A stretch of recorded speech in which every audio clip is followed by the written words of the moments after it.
Guys, good morning. Mga tawa na puntaan ni karon guys. Kay part 4 na tano sa atong tigmo-tigmo agukoy. May unggoy kung gamay, gisugo og kalamunggay, bantog rang nadugay. Unsay answer? Basahon ako ang ilang mga comment guys ha. Number 1 na si Jewel ang ning answer una, si Jewel del Socorro. Unsa iyang answer? Kay nagmarites mandi ay mao kunong nadugay.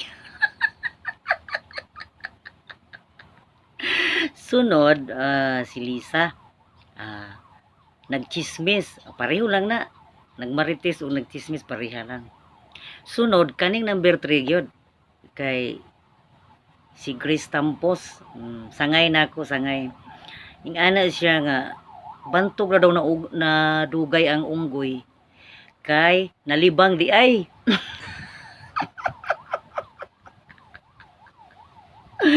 Diyos ko. Sunod ang ikaupat si Danica Cor, kini may matindi kuani kining grabe ni kay mo kunong nagdugay kuno ang unggoy, nagisugo kuno og kalamunggay, mabantog nang nadugay kay naglulo pa man diay ang giatay.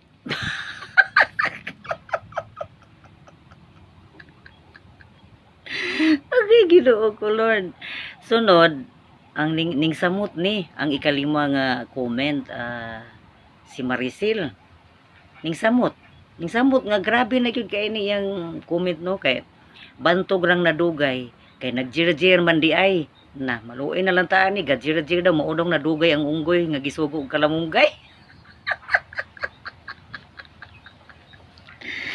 Ay Diyos ko Lord, naapay usa ka comment no, ning utrog comment si Danica Cor.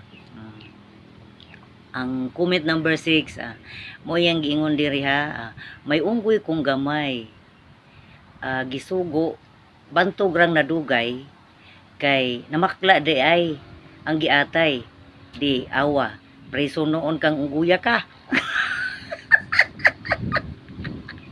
Mali gihapon.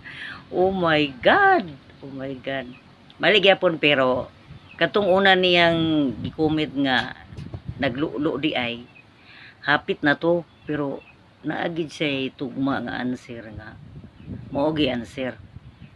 So itago sa nato ni kay wala pa may nakatugma dito sa atong tigmo agukoy kay kinahanglan tugma man gyud ni ang answer dito sa atong gi tigmo.